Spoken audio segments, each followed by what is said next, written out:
Okay, so it's wonderful to have you back here in the gallery. We have a second segment of the public program tonight.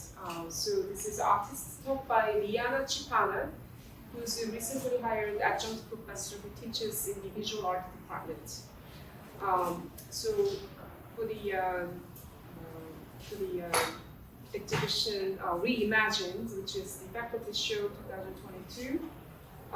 Works by 4 new adjunct professors in visual art department. This is the first room. You walk in and people love this room so much, and particularly that alpaca painting has been such a star in the show. So let me formally introduce Leeanna Chipana. As the daughter of the immigrant Quechua-Peruvian father and American mother, Leeanna Chipana has been on a journey of exploration in Indigenous identity and representation. Her work features contemporary Central and South American Indigenous women within imaginary, uncolonized environments. Many of her painting features apus, mountain spirits that embolden and protect her figures. Inspired by ancient warriors and nobility depicted on Peruvian Moche Portrait Vessels, Chipana brings ancient faces to life in her portraits. Deploying motifs such as alpacas and potatoes, her paintings reference Incan civilization. Chipana earned her MFA in figure painting from the New York Academy of Art and studied classical atelier painting at the Grand Central Atelier. Her work has been featured in the New York Times, and she has exhibited throughout the US. Chipana is based in Central Islip, Long Island, and Brooklyn. She teaches drawing and introduction to creative thinking at SUNY Old Westbury. So please welcome Leeanna Chipana.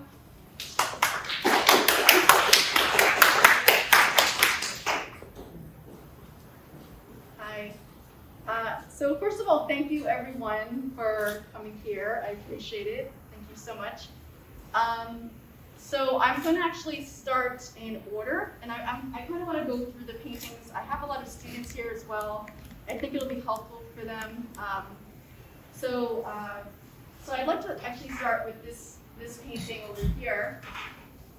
This is the painting that inspired me sort of to go down my journey. So basically, I was at the New York Academy of Art getting my master's degree, and in the beginning of my first year, they were asking us to just kind of basically make a painting based on a pre-existing painting, like another oil painting.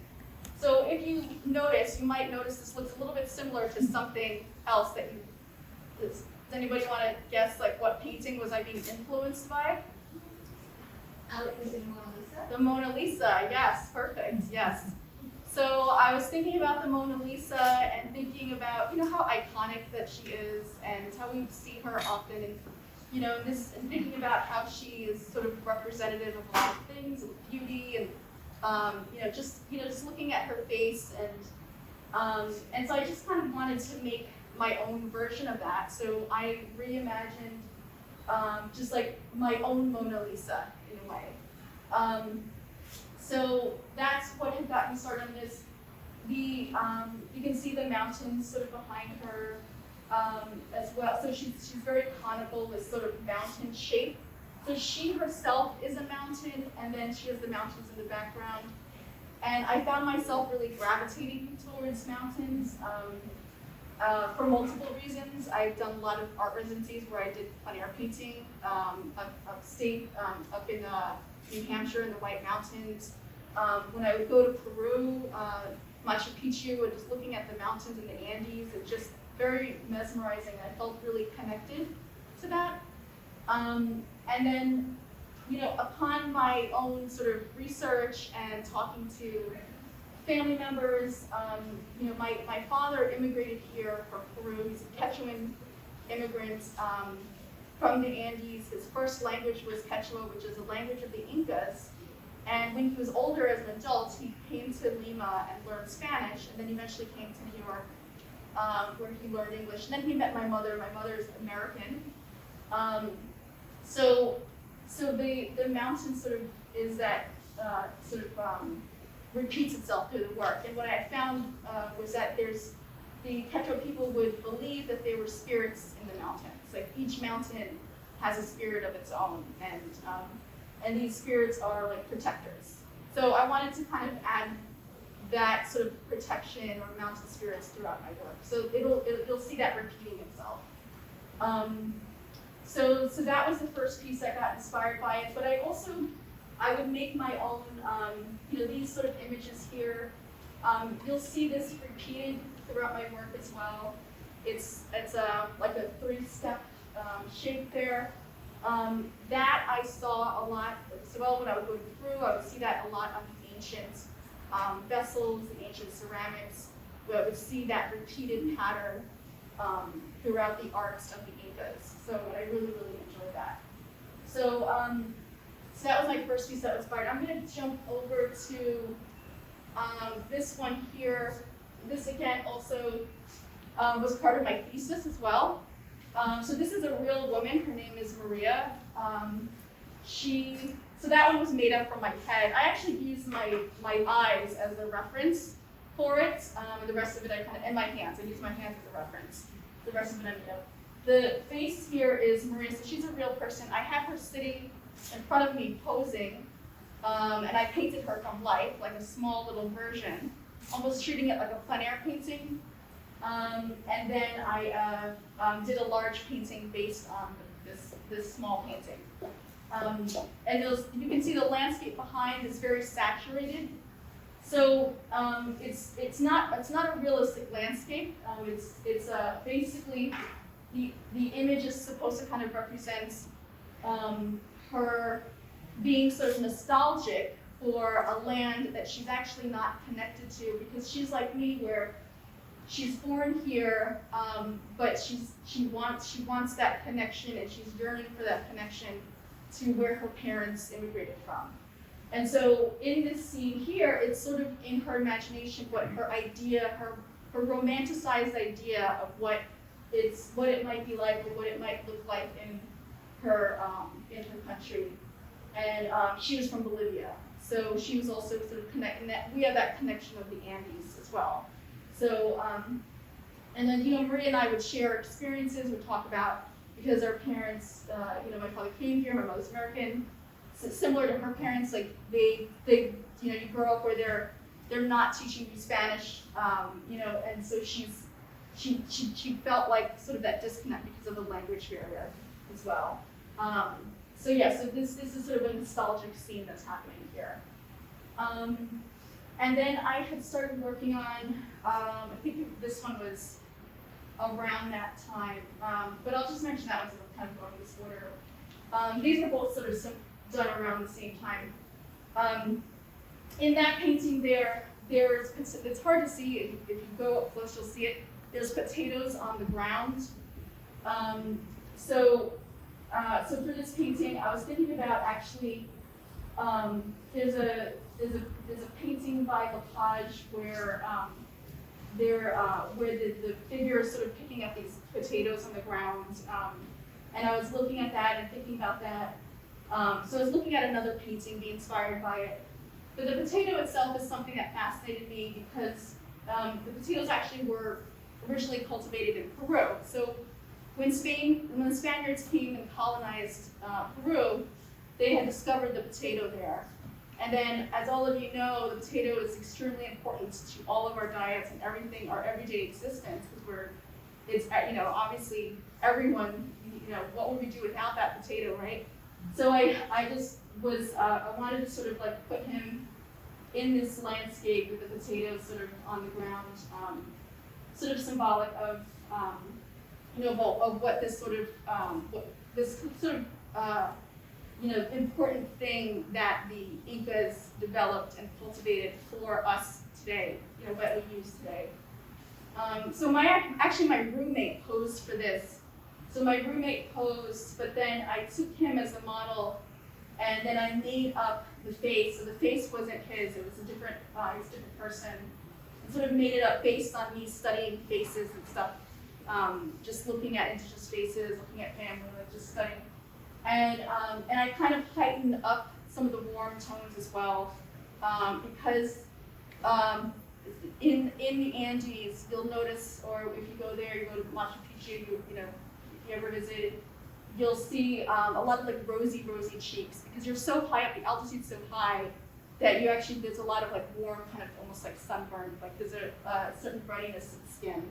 And I love that. I love seeing that. I love seeing it on you know, my cousins up there when I would go to Cusco. I just love that. So I wanted to kind of add that kind of all over him in a way.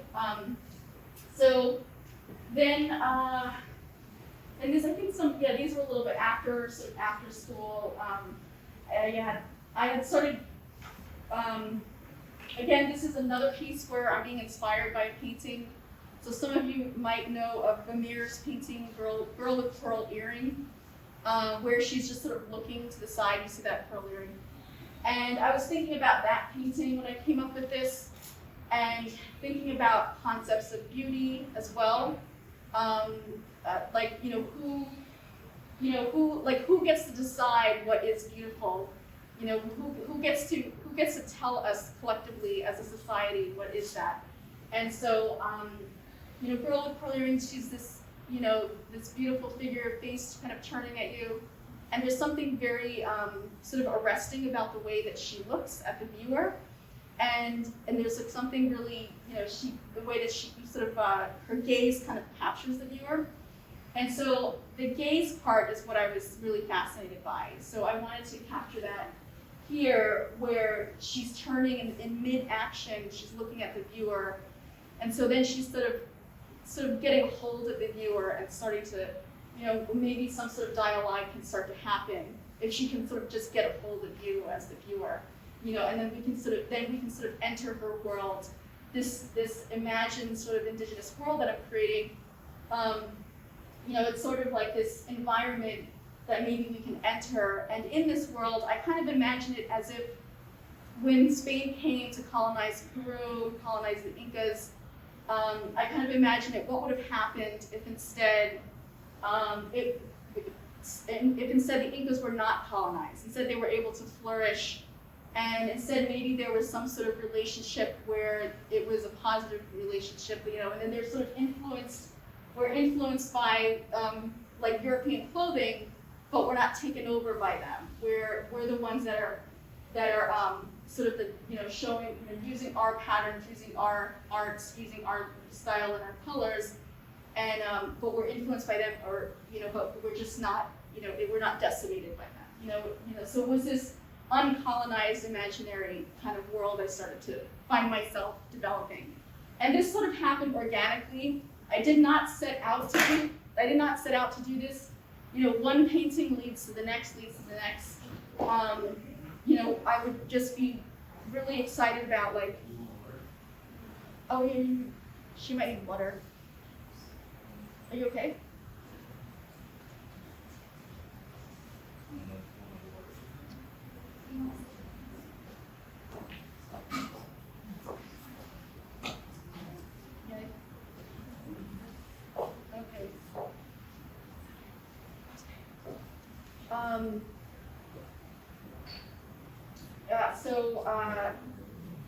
Right. Yeah. Okay. So so then I went on to this next painting here.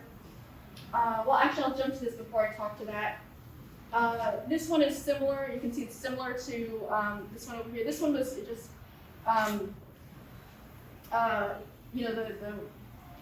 very similar style here, because I was basically thinking about the same thing. I think I did them right around the same time, like one after the other. So this was just woman in blue hat. Same idea, you can see she's very influenced by sort of this Renaissance style clothing. The three steps are being repeated here. And so those three steps you're gonna find a lot in the ancient vessels decorated along them. And they're really representative of the Incan sort of religious concept of like time where everything is happening at once, past, present, future, happening at once.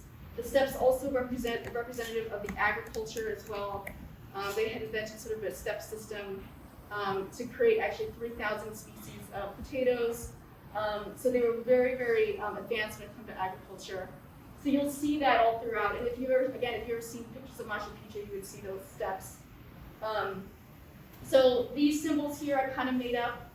And then I just kind of combined it again with some mountain scenes.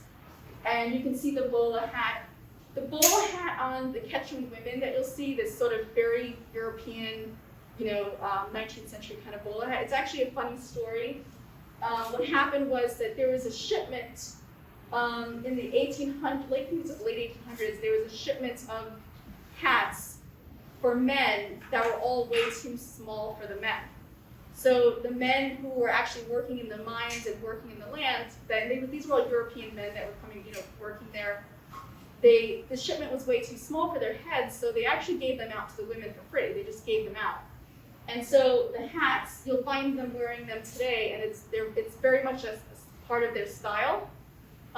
So they have this, it's a masculine hat, but it's a really awesome hat because it's brimmed in a way that it sits in your head and protects you from the sun perfectly, which is, obviously what we need because we're out there at very high altitude.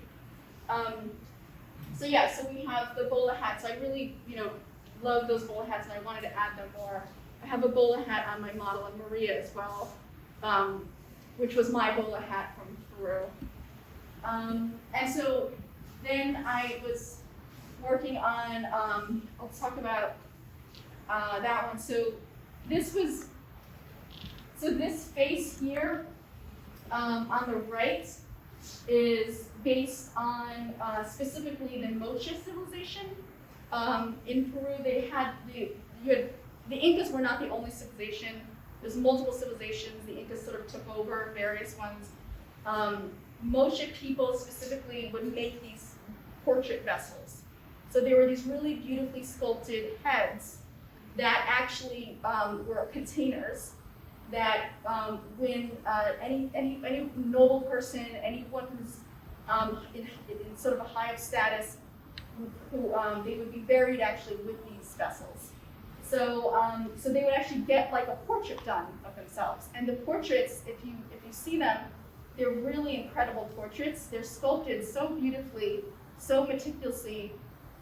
When I compare them to ancient Greek portraits, they're actually very comparable. Like they're in as far as like how they show the form and the volume and how accurate they are of the actual like sitter.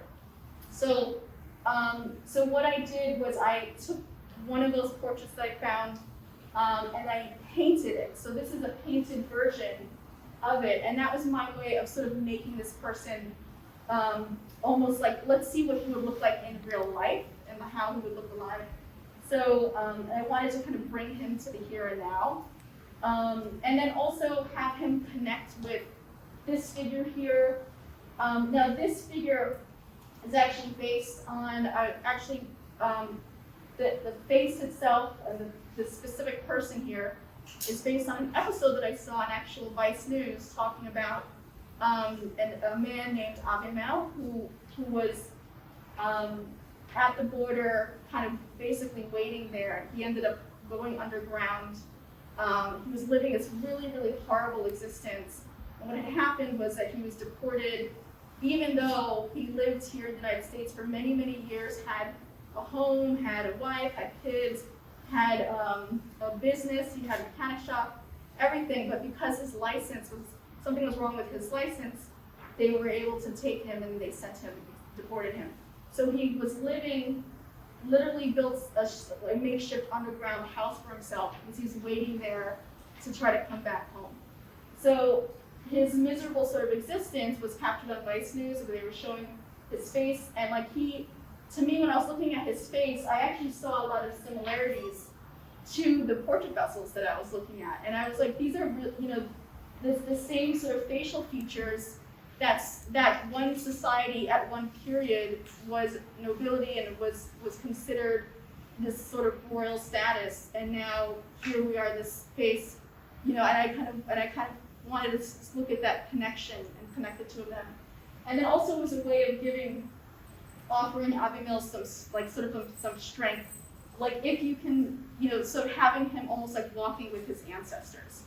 So I think about that a lot too, like as Indigenous people, whether you're North American Indigenous, Central American, or South American, you know, whether your great ancestors were Incas, Mayas, Aztecs, I think about your ancestors sort of always with you and always sort of walking with you. And then, so this is an ancestor kind of walking with him here, and to guide him and give him strength. And then again, you can see the mountains behind as well. And so, okay, so I went over that one. This is actually more recent, this painting. So I had actually been inspired by another film called Retablo. And that was a film, if you go to Netflix and you look up Retablo, it is completely done in Quechua. It's a completely done in Quechua. There's no Spanish, or there's very little Spanish. It has subtitles, but you can hear the Quechua language. So it's filmed in the Andes, and really amazing film, and won a lot of awards. And there was a moment where the main character was sort of just standing there, sort of picking at some potatoes and stuff like that. And he was in this exact position, kind of looking out into the distance. And in that moment, I sort of saw this figure and connected it with a lot of these old paintings that I've seen, like this classical, these old European classical compositions, this very kind of like elegant kind of figure. Like if you think about any Caravaggio painting, there's always this, this sort of romantic kind of figure leaning over, or like holding a basket of fruit or something. And so I saw him as that. I saw a lot of beauty in that. So I wanted to do a painting of him. So I did a painting of him, and it wasn't necessarily about capturing that specific person. It was more of like sort of that moment where he's sort of, these are all actually different types of potatoes. That one's like a squash. But sort of that moment of like that, very, sort of beautiful kind of classical moment that we would see in these old paintings. I kind of wanted to connect the two. At the same time that I was working on this, there was actually a tornado going on and this is on Long Island, Central. I go outside and I look up and I see a tornado when I kind of run out of my studio. And this is the exact image that I saw. You can see this small little cone coming out. The tornado did not touch ground near me. It actually touched ground on Long Island further out. I forgot what town that it was. But we can see that coming down. And so the sky looked really insane. It almost looked like this, almost like an ocean, the sky, when you look up at it, kind of these waves. And so that was happening while I was painting him. And so I thought, that's really interesting. And I just, for some reason, I wanted to put the tornado in the painting as well for the sky, because that was happening at the same time. And then in the Incan mythology, they would have gods for different things, just like Greek mythology. There's a god of like thunder. There's a god of like just the weather, and there's the god of the sun god. There's Pachamama, the earth god. And so I wanted him to kind of, we can look at him and we can connect and maybe see almost sort of like that. Almost like that connection to that mythological, like god of thunder, god of the weather, and so then this is what sort of I ended up kind of coming up with here. So you can see here also in the background, there's no land here because he's supposed to be so high up that you actually don't see the land. He's really, really high up. A lot of the figures, this one, actually I have some other ones. That was more of those. Actually, not these paintings necessarily, but this one doesn't show the land either because that's supposed to be high up as well. But this one is supposed to be very elevated. So, so this last painting, which was very popular, I'm hearing from everyone, is an baby alpaca with some potatoes. And so what inspired this painting was, again, I go back to talking about the potato and how when the Spaniards came, they discovered it. brought it to Europe. Now, on my mother's side, she's American, her ancestry, she has Irish ancestry. And if you know Ireland, you know that the potato in Ireland, right? So we have if you go in the land, right, the land over there was difficult to grow different vegetables, so the potato actually really flourished there. So, and actually I had found out, this is actually through Ancestry.com, that on my mother's side, her ancestors actually fled Ireland during the Great Potato Famine. So we have the potato here because the potato is so extremely important. It's actually considered the gold of Peru. And then the alpaca as well. The alpaca has the highest concentration of fibers. It's considered the warmer than any wool. So the alpacas are very important in Peru as well. And they were important to indigenous people, the Incas. And they often actually back then would sacrifice the alpaca for their different gods because the alpaca was so important, they would sacrifice it. But in this particular scene, I didn't want to show a moment where the alpaca is being sacrificed, but instead a moment where the alpaca and the potato were being worshipped. So they're on an altar and they're meant to be sort of worshipped by the viewer because they are these sort of important things that came to us based because of the indigenous people that we were able to have access to. And yeah, I think that's almost about it. I wanted to ask if you guys had any questions. If there's any questions. Any questions for Leeanna? Yes? When did you start painting? Like, I know you started coloring, but like, when did the idea came to you? Oh, okay, so I've been painting, oh my gosh, I've been painting forever. Well, I went to a school called the Grand Central Atelier for classical drawing and painting. I went there before I went to grad school, and I only studied working from the live model and still life cast drawing, and it was 5 days a week, Monday through Friday from 9 a.m. to 5 p.m. It was a full-time program. It's not like a college. You're actually completely working from life, 9 to 5 every day. It's like a full-time job. But so I was there doing that, but while I was there, I was always painting. And I always had it in the back of my head what I wanted to paint about. But because in school, you're supposed to be studying from life, I wasn't necessarily working at the time on my concept. But yeah, I've just been always painting. And then before that, just working, painting on different stuff, and then, yeah, so I think that's about that. Any other questions? I have a question in the back. What's your favorite piece of everything? My favorite piece? The piece that I'm working on now. So I'm working on now a portrait of a friend of mine. She's indigenous from Chile. She was adopted by 2 Italian parents on Long Island. And so she has a disconnect to her own culture as well. She's studying Spanish, she's trying to study Quechua, and she's been back and forth to Chile. And so she's always trying to reconnect with that. And so in the current painting I'm working on, it's a portrait of her. So I'm trying to sort of empower her and sort of create this iconic image of her right now. But it's a process. Each painting takes a long time. Some of them take months to do. Some of them take rarely do they ever take a few weeks. They usually take months to do because my process is I'll sort of be inspired by something. I'll start something. But then it goes awry, it goes in a direction I don't want it to go into. So I have to stop, I have to think and reflect, and then I'll go back into it again.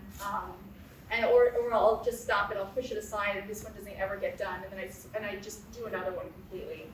So it's sort of a process, each one. Any other questions, Leeanna?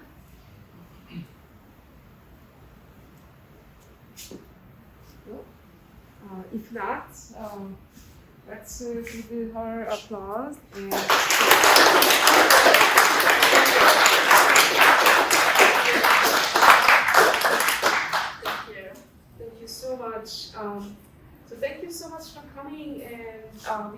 about half an hour until the end of the reception. So there's still a lot of food left tables, so feel free to have a refreshment and enjoy the rest of the exhibition if you haven't seen it yet. Okay, and we have upcoming public programs on Tuesday at 11:20. Marisa Williamson will give an artist talk over Zoom.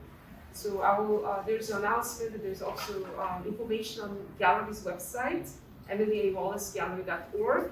You can go check it out. We also have Instagram, Facebook, Twitter, and now TikTok. So, so check it out and please like and follow us. All right, so, okay, thank you so much for coming.